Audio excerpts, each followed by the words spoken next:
Tough loss for the Avs as they give up one almost immediately in the overtime period after a classic between the Avs and the Winnipeg Jets. 3-2 is the final in overtime. Colorado skates away with the 5 game homestand, resulting in just 5 points. This one didn't feel as disappointing as the Edmonton loss, didn't feel as disappointing as the Minnesota loss. It was a straight up great hockey game, Spring. Both goaltenders showed up, played well. They starred. Connor Hellebuck was a freak. Mackenzie Blackwood made grade A saves when he needed to, especially late against Mark Scheifele.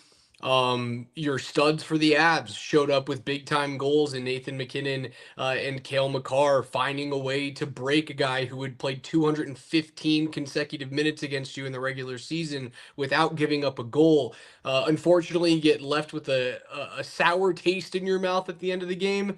But all in all, great hockey game. It should make for an awesome playoff series. 5 out of 10 points is less than you want, but it's nothing to panic about. Yeah, I'll take the points. I'll take the points. Um, Sick Kale McCarr goal. I mean, absolutely filthy.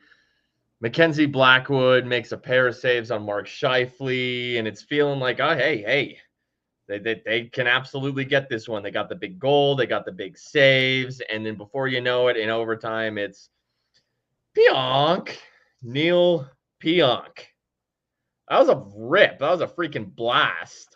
And there's no 3-on-3 overtime in the playoffs. I feel a little stupid because I keep in my mind um feeling like that Rangers game was a loss. So I was like, oh, go beat Minnesota on Monday, improve to 2-2 on the homestand. And this is game 5 of the homestand. No, they actually fell to 2-2 on the homestand with the loss to the Rangers. So this is game 5 tonight. This was the rubber match of the homestand. They get a point. If it's the playoffs, they're eliminated. They go home in disappointment. But like I said, there's no 3-on-3 overtime in the playoffs. How healthy was Winnipeg tonight? They were pretty healthy, right? Yeah, And again, very, no, very healthy. and again, no Valeri Nichushkin. So if this was a playoff game, it's like playoffs last year. No Chooch, you don't win. You don't move on. I mean, we had Raj. You guys had Chris McFarland on your show today on the morning sprint. Jared Bednar was on making his weekly appearance on Mojo Lombardi and Kane today. And, both of them talked about how important Valeri Nichushkin is for this team. I mean, that's a 3-point game. That's as close as it could be. These are two elite teams. When the margins are that thin, not having that player very well might have been the difference between 1 and 2 points tonight. Without a doubt, I think Nichushkin does make a difference in this game. Does it make me think that Winnipeg is an unbeatable team for the Avs to face? No, it doesn't. I still think they're going to be just fine. You're a playoff team, right? You are 7 points clear of Calgary in that first wild card spot. You trail Dallas by just 1 point. You trail Minnesota by just 2 points. Granted, both of those teams do have 2 games in hand on you now. Winnipeg, as much as you wanted these points for the Central Division, these points don't matter as much about Winnipeg. I think the Jets are an uncatchable team in the Central. I think they are the 1 seed in the Central. They have too big of a cushion with just 32 games to go in the regular season that I don't think anybody's going to catch them. And that's okay. You do want to find a way to make sure that you're that 2 seed so that you can have a home series in the first round of the playoffs. And that's still very, very feasible with Minnesota sitting at 60 points. Not getting the extra one hurts, but you guys know my stance on overtime and shootout games. As long as you get a point, it's fine. Typically, that's not the case for me, Spring, when it's in a divisional game. But because Winnipeg, for me, Winnipeg doesn't matter in the standings. Therefore, I go to, well, this is just like getting a 1 point out of an Eastern Conference opponent. Yeah, you'd like to move up in the standings, get home ice in a first round series at least. Hell, it has felt all season long that despite that large lead that Winnipeg got out to early in the season and has been able to, for the most part, maintain, it's a little tighter than it was in the early stages of the season. I mean, Winnipeg, what they start the season 15-1 or something like that. And even then, and with the Avs' terrible start to the season, obviously goaltending fueling a lot of that terrible start, it still felt like, man, it's catchable. It's catchable. But it's just been a weird year. And I think I said this last year. I'll say it again this year. You know, when the Avs won their cup, they were the 1 seed in the West. And obviously, what they lose 4 games, 16-4. That's dominance. And they had home ice throughout. If they are to win another cup, you know, odds always were they would have to do it as a lower seed at some point. You're not going to be the 1 seed every season you win a cup. If they have a road series to start the playoffs, fine. They had one last year. Started on the road last year and beat this Jets team. And I firmly believe they beat Dallas if Nichushkin remains on the team. So was this a good homestand overall? No. No. These were all some of the better teams in the league. When you're talking about the Rangers is the weakest team you're facing on a homestand, that's a formidable homestand. Not a good homestand. It felt a little. I maybe got the most panicked I've gotten all season after the Edmonton loss. Just because of how damn good Edmonton looked in that comeback and how much more physical that team has become. But the days passed, and I remind myself, and you see the Makar goal, McKinnon leading the NHL in points. The Avs have a bona fide goalie now. So not the best homestand here in mid to late January. Fine. We are still a far away removed from mid-April when the playoffs start. I mean, we haven't even started the damn 4 nations yet. That's going to be a whole experience for 2 weeks that we all live through. By the time the 4 nations finish, we will be a month removed from tonight's loss, from this homestand, and it'll feel like a distant memory. I believe the talent is there. I absolutely believe the goaltending is there now, and that is huge. That is key. So, good homestand? No. Liked the fight in game 5 of it tonight. Pretty even matchup against a damn good team that was healthier than you. I can take positives still away from this homestand. Yeah, there are positives to take away, and I think the main positive is if you look at the points, right, you got 5 of 10 points. So what that tells you mathematically is, well, it's a coin flip between you and the other best teams in the National Hockey League right now. And that's kind of where the Avs are. And I think that the rest of the league is starting to catch up. Edmonton's obviously gotten better. This is the most dangerous Winnipeg has been in the McKinnon Makar era. Minnesota, I still think, are pretenders, but New York is, dude, watch out for New York. The Rangers are going to be a force to be reckoned with in the Eastern Conference playoffs. They're going to figure it out, and they already are. The Avs right now are a coin flip. Without Valerian Nichushkin, you're a coin flip with the other best teams in the league. And look at the games you lost. You lost these games essentially 1-goal games. That's essentially what those losses were in the homestand. You had to fight back against New York. You pissed away a win against Edmonton. You talk about the goaltending. You do have a bona fide goaltender. Mackenzie Blackwood is a stud. What you saw on the opposite side of the ice was the best goaltender on the planet. And Connor Hellebuyck played like it. His goal saved above expected today was 1.15. Mackenzie Blackwood's minus 0.94. Still a very good outing, but he got bested by the best goalie in the National Hockey League today. Are the Avs way closer than they were at the beginning of the season in terms of goaltending? Yes. And I think that should be a feather in the cap of Avs fans that you can look forward to it now going, well, their kryptonite doesn't feel, or our kryptonite rather, when it goes against the Jets, doesn't feel like it's so lethal anymore. It's not. If Mackenzie Blackwood wasn't in the net tonight and Alexander Georgiev was starting, you lose this game 4-2. 5-2 with an empty netter. That you lose that game. You don't get to the overtime period. The Mark Scheifele thing, that goes in. It was and again, if this is the playoffs, it's 5-on-5 overtime. That little mix up between McKinnon and Makar to start overtime. Probably doesn't happen because there's two other skaters on the ice. Pionk probably doesn't get as wide open of a look to start that frame. And then it's sudden death.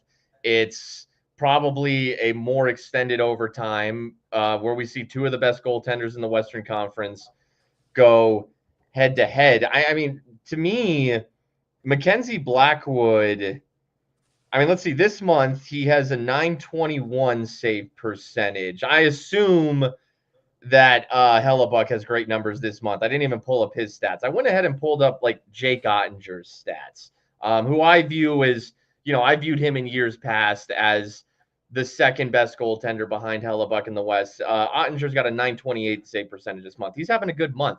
You got a goaltender who matches up so well with Hellebuck, with Ottinger, in the playoffs. Going into tonight's game, Spring, Hellebuck 4-2-1 in 8 games, 2.12 goals against average, and a 914 save percentage. He lowered both of those numbers. Yeah, well, coming into tonight, Ottinger and Blackwood had better numbers this month than Connor Hellebuck, and will playoff Hellebuck rear his head in the playoffs? Look, that could be a real thing. I made the Clayton Kershaw comparison on the Blitz. I think it's an appropriate one because it's like clockwork with that dude. Maybe that's the same case with Connor Hellebuck, and maybe the Avs get into that 3 seed at worst, 2 at best, and are playing that divisional matchup in the first round. And then who knows?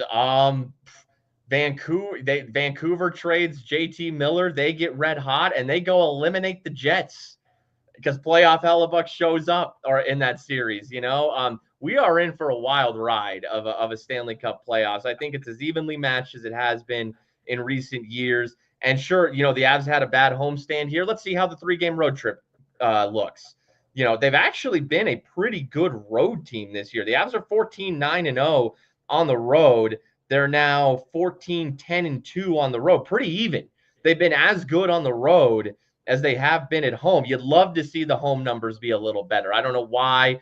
Now they're over 500 at home, but that's not quite the home clip you want to see for a team that I do believe is on the level of the Avs.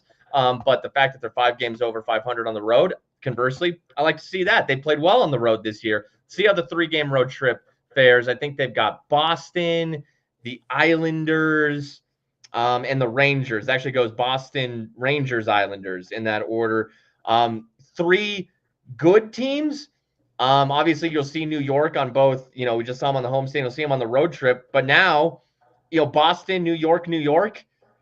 That's not Edmonton, Dallas, Minnesota, Winnipeg. They'll be on the road. But let's see how this 3-game road trip goes. It very well could change our feeling here in a week or so. It certainly could. And to reply to Champ on Twitch here about Mikko Rantanen's lack of scoring over this essentially month of play.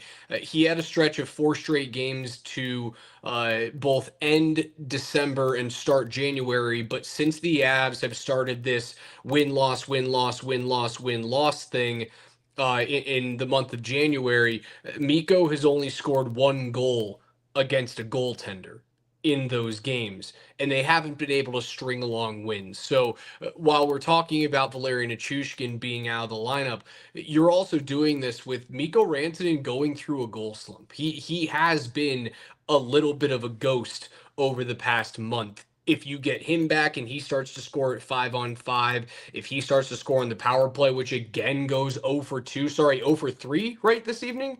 Was the 3rd power play at the end of the game or the 2nd? I'll have to double check. It was either 0 for 2 or 0 for 3. I know they didn't score, and that's all I need to know right now. The power play moved a little bit more today, which I liked, but still, I thought at the end of the game, McKinnon got a puck below the circles, and Hellebuck was really late to get to his post. And I thought Nate was going to shoot the puck, and he didn't even look to do so on the short side. They go back up top. You don't get any shots on goal there. Mikko needs to start to pick it up for this team. And if he does, then you'll see this win-loss ping-ponging turn into winning out of 4 of 5, 8 out of 10, 12 out of 15 wins. this team won't win a lot of hockey games if Mikko Rantanen doesn't start scoring at 5-on-5. Yeah, absolutely on the Mikko front. You know my thoughts on Mikko. I think he's a hell of a player. I don't think he should be paid what Draisaitl is being paid. I think he should get good money. Don't get me wrong. I mean, this month is hurting his contract negotiations. I'll tell you that for free. Well, and you know he's got to be motivated by it one way or another. He clearly wants good money. Hasn't settled at all with the Avs. I'm sure an offer has been presented to him. So he's putting the ball in his own hands or the puck on his own stick. And right now, he's not increasing his own bank account. Like the destiny is in his hands, and usually that's a motivating factor, for players on an expiring contract looking to get paid. We were optimistic maybe that would help Georgiev this season. It didn't. It's not helping Mikko right now. But he's despite. Look, my concerns with Mikko are nitpicky, because we're talking about upper echelon, more than Nathan MacKinnon money, and that's my quibble. Overall, Mikko Rantanen is a very good player, and he's a streaky player. Hopefully, a good streak is on the horizon. Tonight's game, credit to Winnipeg. They are a good, solid, sound defensive team, and they make good defensive plays. What was it? Late second period where Middlestat gets a little mini breakaway. Good recovery from the Jets to lift that stick. O'Connor gets a little breakout moments later, and the Jets hound him. And these are clean plays. They look like they might be penalties, but they're clean defensive plays by the Jets. They play good defense. That helps Hellebuck. Like their defense is good. That helps Hellebuck as well. And wouldn't you know it, after those two strong defensive plays, the weird bounce off of Velarde's shin, that's not on Blackwood. He's covering his area. That puck goes wide, and it beats him. And then you look at the Morgan Barron goal, and that's just Morgan Barron, the brother of Justin Barron, correct? I've been meaning to look it up to confirm. That is correct. The Barron curse. Although it produced Arturi Lehkonen, so there's not really a curse. It's just a breakdown from, Parssinen, Malinsky, younger players, inexperienced. Parsonen's probably not out there if Miles Wood is back, if Nichushkin is back. And Parssinen has played admirably. Malinsky has played out admirably, and he's not going anywhere. But you're still going to see mistakes from younger players. So unfortunately, those reared their ugly heads tonight, those little margin things from young players. Your fourth line, you Jets just get a fourth line matchup. They take advantage of it. A little mistake is made, and those are the differences in games like this. And those fourth liners did not play a lot today. Parssinen had the most time on ice of any of the fourth liners, and your fourth was Parssinen, Ivan, and Yuri Inola, all of them playing under 7 minutes tonight. And if you look at the expected goals percentage at 5-on-5 for all of the players, the Avs have this huge chunk around like 70 to 85%. And then there's this massive drop off with no Avalanche players, and almost the entirety of the Jets lineup sits between 20% and 60% of the expected goals scored at 5-on-5. And then after that huge chunk of Avs players at the top, and then nobody else in the middle, the three guys all the way at the bottom of the graph tonight were the three players that played the least for the Avs. Ivan, Juuso Parssinen, and Yuri Inola. They were very clearly in the doghouse after that first goal when Morgan Barron finds a way to get to the back post and Malinsky and Parssinen don't make the proper switch, the proper communication. They didn't play in the third period as a result of that.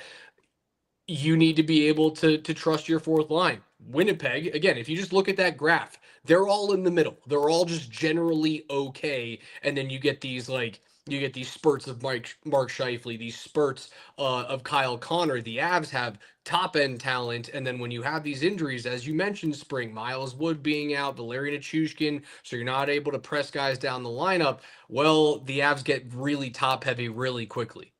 Yeah, if the Avs are healthy, they're instead of Parsonen, Inala, Ivan, it would be Ivan, Kiviranta, Kelly.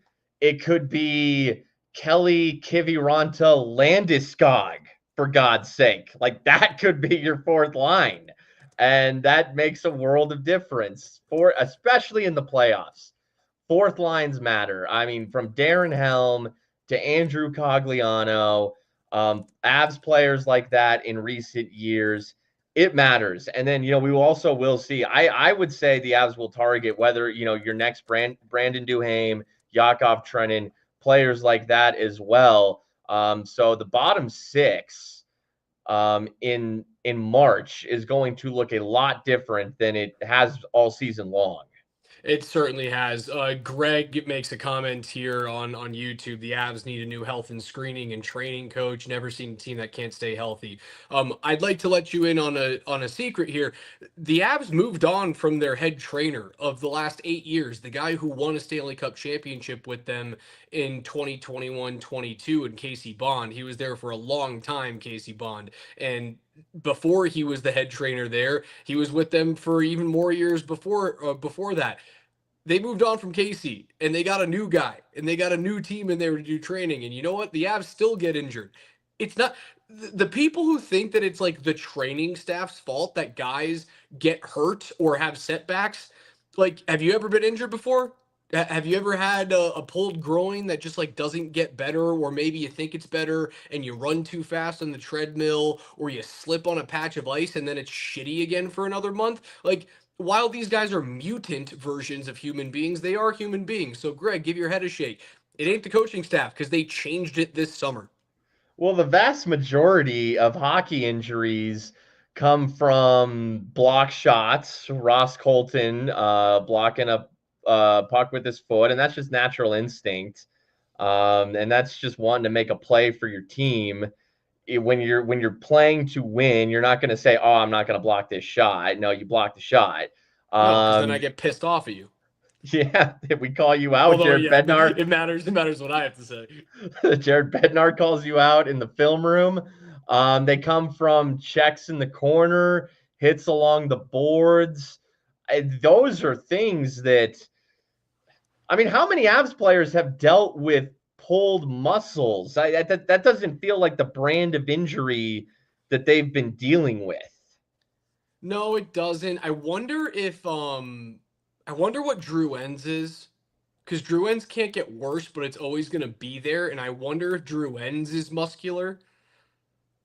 Like if it's like an oblique or something like that. Okay. That's just me guessing. And Sure, that's, that's I fair. know everyone says, hey, it's not up to us to speculate on injuries. Honestly, it kind of is. We're in the business of having opinions. I wonder if his is muscular.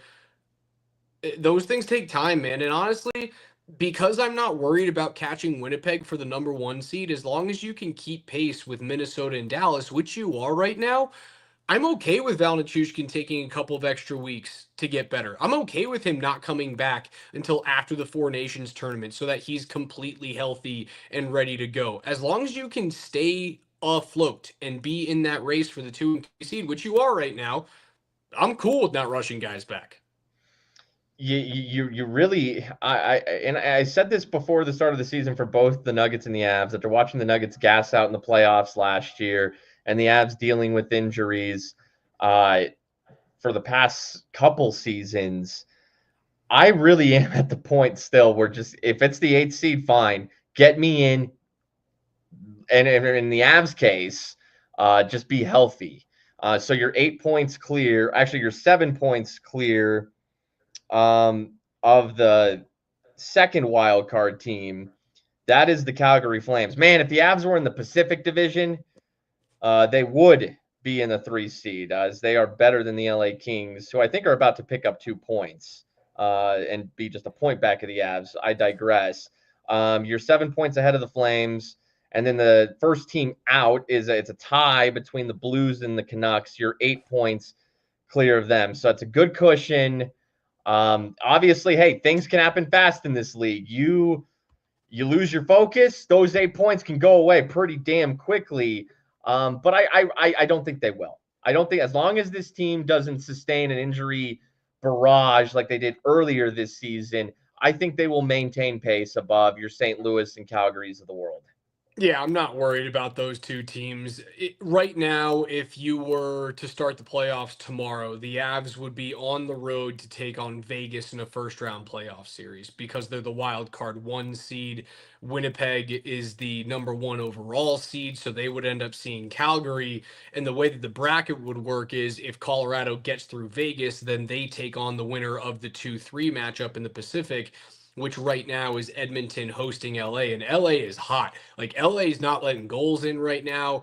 The Pacific Division, though, the top 3 teams in that division right now are playing really good hockey. So I suppose like maybe you're jockeying. Do you look at the Pacific and go, I'd rather go through those teams than go through our own division and maybe see Winnipeg or Dallas in a conference final, hoping that you can get through Vegas and then the winner of Edmonton and LA.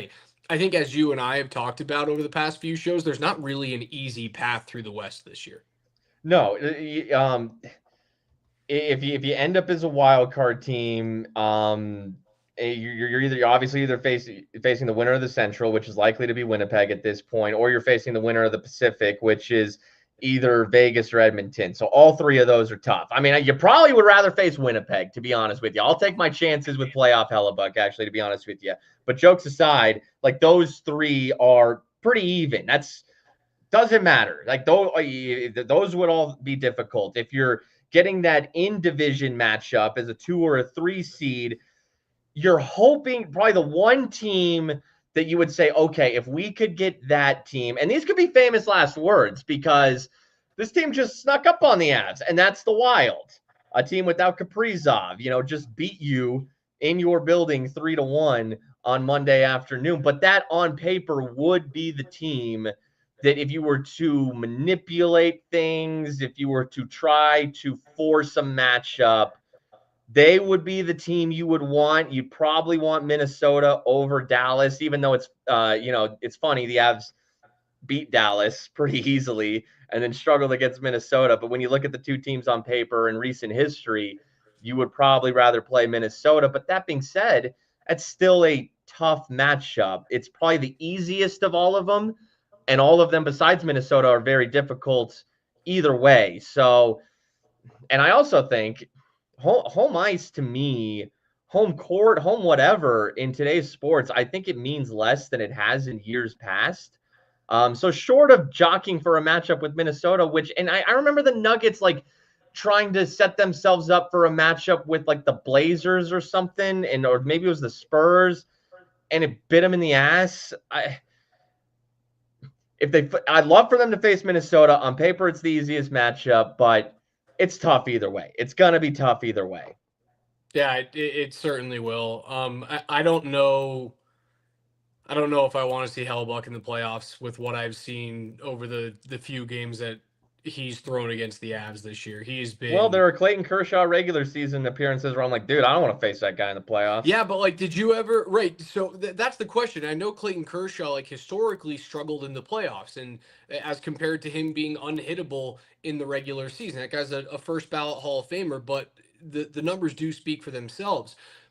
Even though you knew he struggled in the playoffs, was there ever a time where you were like, I can't wait to face, and I know the Rockies never had the opportunity, Sure, but I know rooting for any team that isn't the Dodgers, did you ever go into a game in the playoffs going, yeah, I want to see Clayton Kershaw? No, you never did that.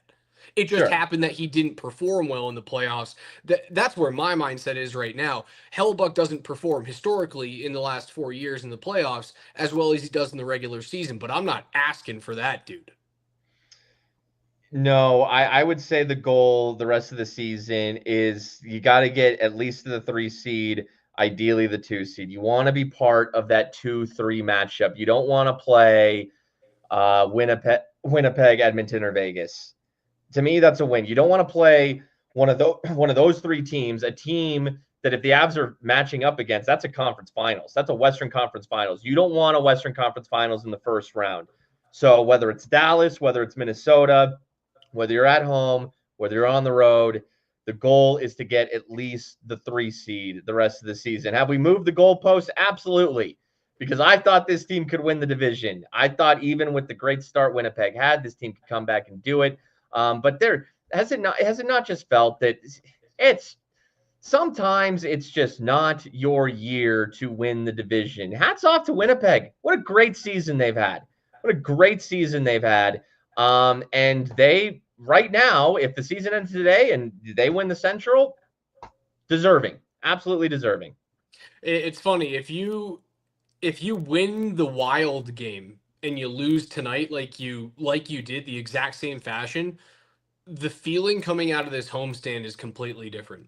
Like 7 points compared to 5, you look at this thing and you go, "Oh, that's a rousing success." Where you find a way to beat one of the teams, you get 3 of a possible 4 points against 2 teams that are ahead of you in the standings, and then you look back at that Dallas game and you go, "Oh wait, we got 5 of a possible 6 points against teams that are ahead of us in the Central." It's amazing what that Winnipeg look or what that Minnesota loss looks like now. And you just fell flat on your face. So the inconsistency that Jared Bednar has been talking about in his post game presser tonight is frustrating. Um, I still think this team just needs to get to the break. Spring, I really do. Find a way to stay within 2 to 4 points of Dallas and Minnesota by the time you get to February 9. And if you're within 2 to 4 points of them, they're going to be just fine. Get to the break, get healthy, and then start to put pedal to the metal on February 22nd when you return. If you don't blow the 3-goal lead to Edmonton, just one of them, just one of those two. And of course, the Rangers win left a sour taste in our mouth. So, yeah, just if one of the Edmonton or Minnesota game, if they would have won one of those, we'd feel a little bit better. But just one game. Hell, I mean, you look at the just god awful. I was gonna say devastating, not really, because they were early in the season, but god awful losses that some of this team sustained early in the season. Those to me still are more perplexing overall than these on this homestand. And as far as the power play goes, It's so bad right now. they came into tonight 19th in the NHL, so they finished somewhere in that category, which is that's not where the Colorado Avalanche should be. And I think obviously the talent is way better than the production. Ray Bennett has had his name thrown out there as a scapegoat, maybe sometimes deservingly so. Maybe scapegoat isn't the best word in some instances, but the power play usually figures it out. It's better than 19, 20th in the league, whatever they are right now. I believe it will come around. I do. It's the law of averages. The talent it's simply too much. I expect a run of power play goals before the season ends. And you want to talk? I do feel there is a degree of snake biting going on. You want to talk about snake bitten? Early in this game, man, Mikko Rantanen freaking hits the nub of Hellebuck's stick. That thing damn near went in. McKinnon throws one 5-hole on Hellebuck that somehow plinkos in his skates and doesn't go across the red line. There is still an element of late, despite some lackluster play and uninspired play, of some snake bitten elements. The team is throwing decent looks rather consistently on net, maybe not as much as you'd like over the course of the homestand. And it's not going in. I think law of averages, progression to the mean happens over the course of the rest of the season. You'd have to hope that it does. If you look over the last 5 seasons combined between 2019 and 2024, the Avalanche currently hold the 5th best power play percentage across the National Hockey League at an average of 23.6. They trail New York at 23.8, Toronto at 24.3, Tampa at 25.4, and the historic Edmonton power play at 27.8. So them sitting right now, spring, at 20th in the league. I'm assuming they're going to drop a little bit tonight. it's an anomaly. Like it's not only does it feel like it should come back to where they normally are, but it's a red flag right now that something needs to change. You mentioned the shot off the knob, the couple of posts, the spin around shot that Miko had, that Hellbuck somehow gets a toe on. Those need to change. I was intrigued with the movement on the power play today. They at least tried something new. They weren't stagnant, standing in the offensive zone. They were switching players. They were getting Nate behind the net and then trying to bounce back up underneath the faceoff dots. I like that they tried something different. Um, Eventually it's going to break through. Greg asks, any new news on Gabe yet? Maybe after the All-Star break or after the trade deadline, that sure would help out. Yeah, it certainly would help out. I was told today by, and you guys have heard this from Bednar when he's on with Moshe Lombardi and Kane. I was told by Chris today that there's no new news, there's no updates, substantial updates on Gabriel Landeskog, so it's just status quo there. He's back whenever he is back. The big news, the injuries today was that Val Nichushkin is downgraded to not close. You know what's crazy? As we just were kind of talking about the power play, and then you talk about Gabe there. You know, Gabe was, man, feels like forever ago. That's part of power play one. Probably won't be, he was a staple of the top power play unit when he was playing. And man, it's just been so long since Gabe has played that I'm so used to, when they're fully healthy without Gabe, it being, Drouin, Lehkonen, or Colton now, even in the middle, with Nichushkin as your net front presence. And then obviously Miko on the right, Nate on the left, Kale at the point. Those three go absolutely nowhere. And Nichushkin, he has earned the right to be the net front presence no matter what when he is healthy on the power play. But man, think about if you had healthy Gabe, on power play one where he was for his entire career. That's just, I don't know. Just for some reason, whenever I think about Gabe coming back, I never think about like, oh, if Gabe was on the power play where he was. I always think about where he would fit in, on the lines themselves, on the first line or the second line, or hell now, given what his knee may or may not be, a third or fourth liner, at least to start, maybe for the rest of his career. Who the hell knows if he even comes back. I don't know, just talking about the power play there, just reminded me like, damn, Gabe used to be on that thing, huh? Yeah, And I he was mean pretty damn good up there too, wasn't he? he was good enough for 6 to 10 power play goals a year, even sharing a power play unit with Nathan MacKinnon, Cale Makar, and Mikko Rantanen, who are, uh, again, I showed you the stats, right? Like they're the fifth best power play in the NHL over the last half decade. Are the Avalanche? Um, Even with all those guys sharing points and sharing goals, he's still good for 6 to 10 power play goals a year, just sitting there at the net front, where like he wouldn't touch the puck for the entirety of the power play, and then, well, there's a quick rebound or a tip and a rebound, the puck's on his stick for a grand total of 3/4 of a second in a power play, and he's the guy walking away with the game winner. It hurts. It hurts. And look, I think Artturi Lehkonen has done an admirable job of being that net front presence. But just look at Artturi Lehkonen and then look at Val Nichushkin and look at Gabe Landeskog. And there's just a noticeable size difference. Yep. Perhaps the net front presence is what is really hurting. And this is no knock on Artturi Lehkonen. He's their best option and he's scrappy as all hell. And he's scored some of those tip in or rebound goals net front on the power play, but not at the clip that Val and Gabe at his peak did. It really could just be. I feel bad, harping on the no Val, and I worry like, oh, I'm like making excuses, but damn, man, like that is a net front power play one presence.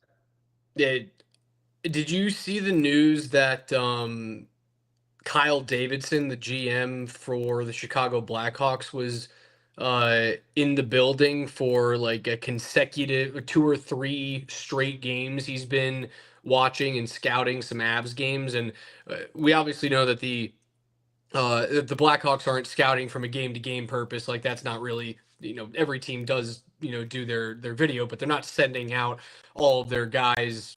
The Blackhawks trying to get like the latest intel for the next Avs Blackhawks game. They're looking, hey, if we end up being sellers again at the trade deadline, which Chicago is Winnipeg an option? Is Colorado an option? So I'm looking at their roster right now, spring, with the trade deadline a month and a half away. Veteran players right now that are on that team: Tyler Bertuzzi, Ryan Donato, Taylor Hall, Seth Jones, Nick Foligno.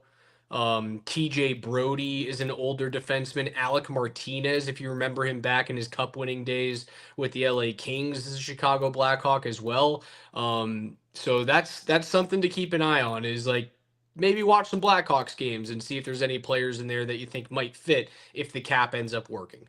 First of all, there's some juicy names in there. Speaking of the Blackhawks, because I did pull up the NHL power play leaders. And the Blackhawks have the 9th best power play in the NHL. Good for you guys.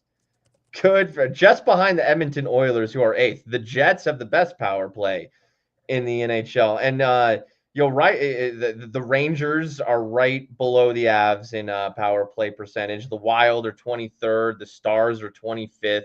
The Kings are 28th. The Bruins are 30th in the NHL on the power play. But the Avs, based on their talent and makeup, should be top 10. They should be top 10.